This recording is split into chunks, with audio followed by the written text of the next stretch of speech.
When I was young, I had a dream, and it was that dream that put me on a somewhat crooked path of who I have become today. My dream was I wanted to be a scientist. Growing up in the northeast of England, I was mesmerized and I was glued to TV and sci fi programs such as The Outer Limits and The Twilight Zone. I was mesmerized by those scientists in their white lab coats, the faces glowing in the green light of a cathode ray tube, with huge dials and levers all around them, and the sound of electricity crackling in the air. That was my dream. I wanted to be a scientist. As I was preparing to leave school and find a job, I met up with my high school career counselor, Debbie Downer. She looked me squarely in the eyes and without a hint of empathy said, "Sir, your dream is far too unbelievable. You cannot be one of those.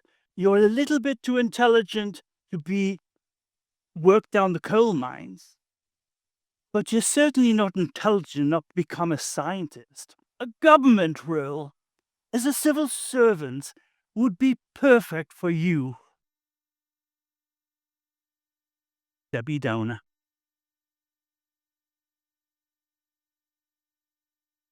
Dream crusher. But that fleeting moment of disappointment, it lit a fire in me. Why should I let someone else tell me what I can or cannot be? If nothing else, remember this: you are allowed to follow your dream, even if others doubt them. It was my grandmother, bless her, that helped save my dream. She saw an ad in the newspaper that said scientific technicians wanted for to work at the United Kingdom Atomic Weapons Research Establishment. I applied for the job, I got the job, and off I went, happy lappy, down 300 miles down south to Aldermaston. It was everything that I could imagine. I used to walk a mile towards the laboratory with a strange and haunting tick tock tocking sound in the air all around me. I worked in a super-sized glove box with massive rubber gloves, preparing plutonium and uranium samples for testing. It was fascinating work. Then, after about 4 years, I came to realize a couple of things. There were some severe career limitations. Working with radioactive materials, well, it can be a bit bad for your bits. So I moved back up to the northeast of England, and there I found work at a local pharmaceutical company. And there my career progressed very quickly. I became a laboratory manager and then the manager of quality assurance. It was in that latter role that I learned a lot more about the benefits of curiosity, such as the time when a white powder that we manufactured all of a sudden turned pink. Everyone thought somebody must have messed up the recipe. But the team I worked with, they were curious and they asked the right question. And we were able to find out that the actual problem was a tiny little change that had occurred upstream in the process.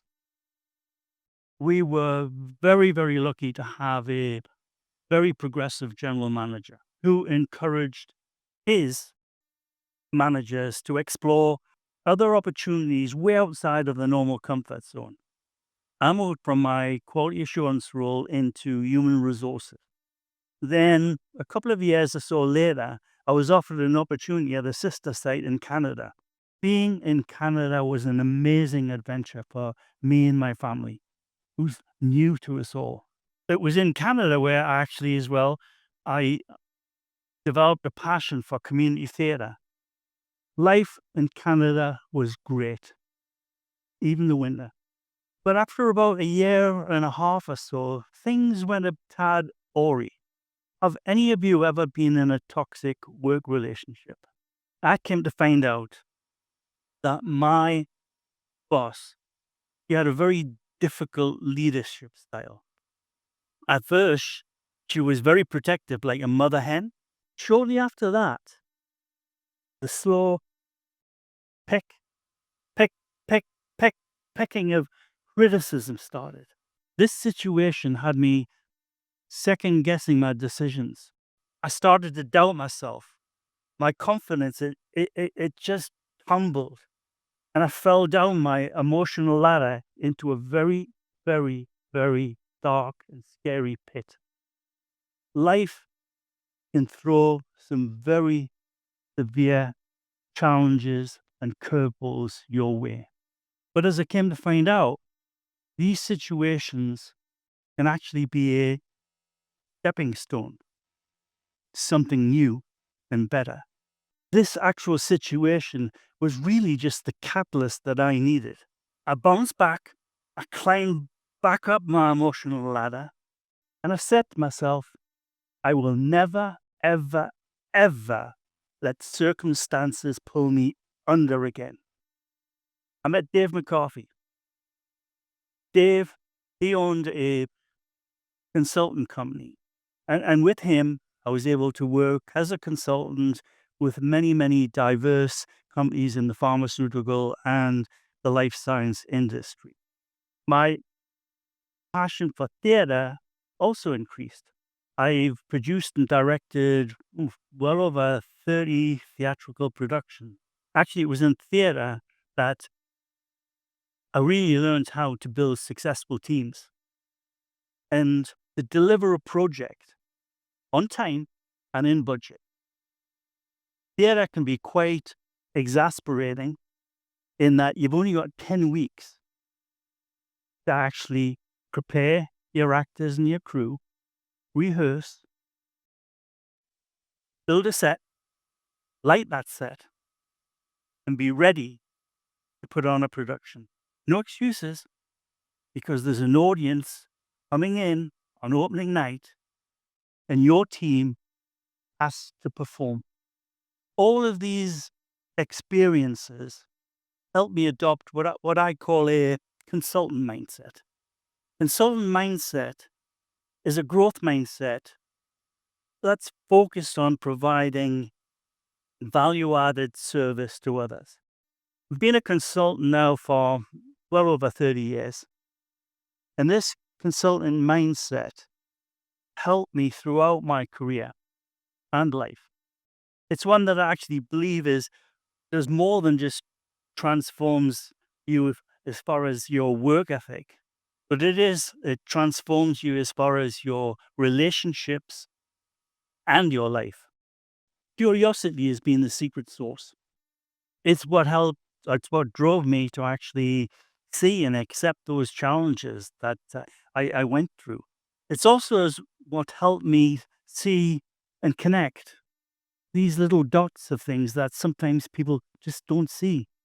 Curiosity creates a path that opens the door to new opportunities. Now, while curiosity can open that door, it's the relationships that you build that are going to help you walk through them.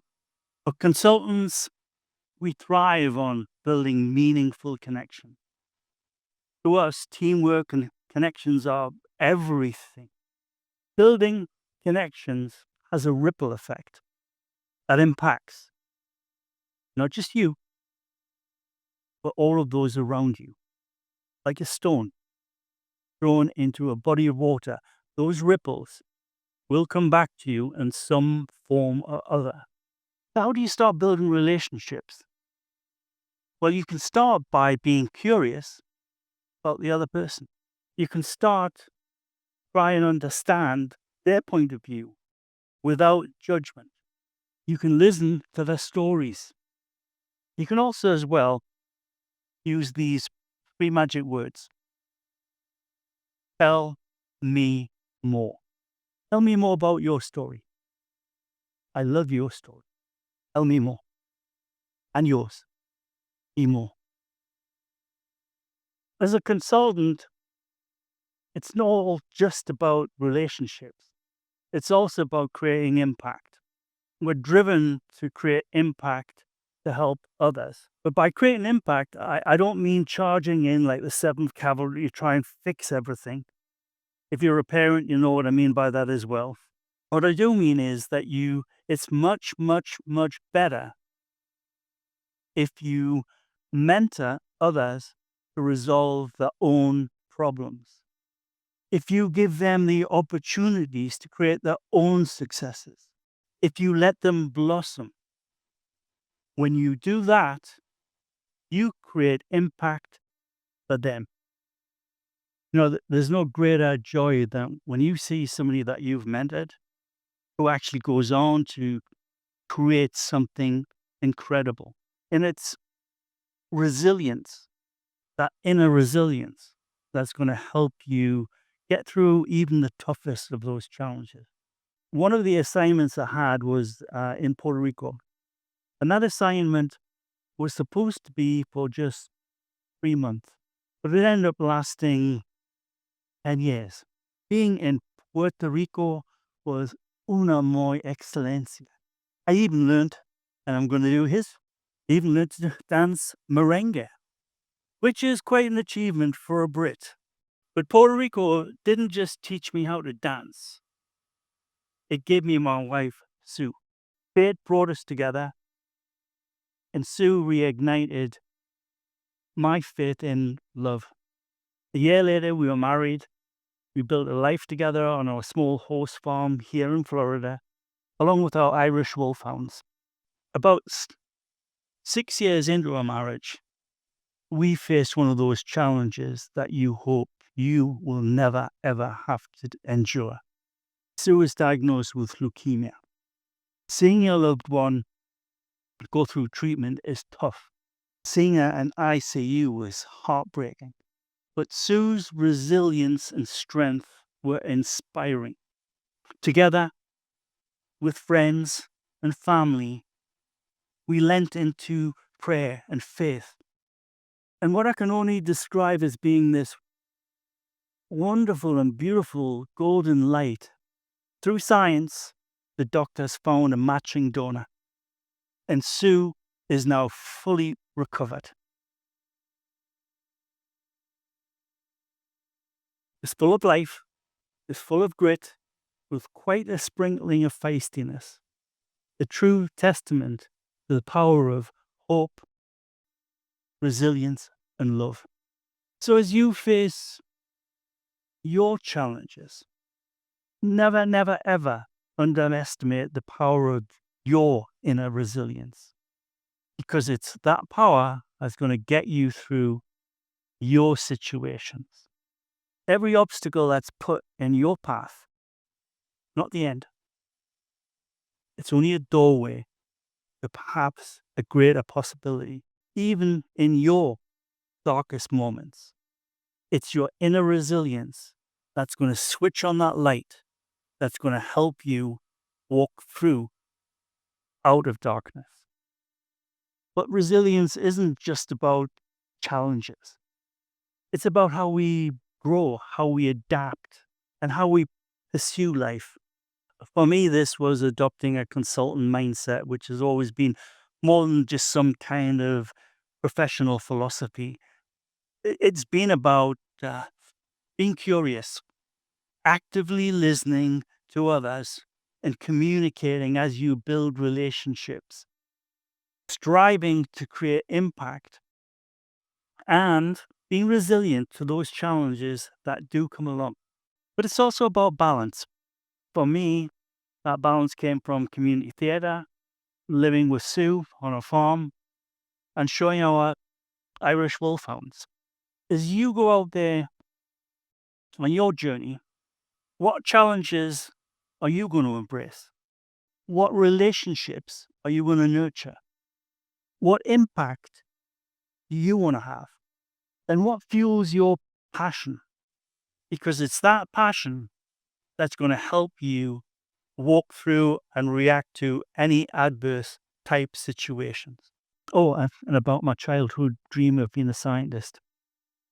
Guess what? I'm still living that dream. And particularly, I'm still exploring new projects, experimenting with new ways of doing things, new challenges such as this, and embracing life's challenges.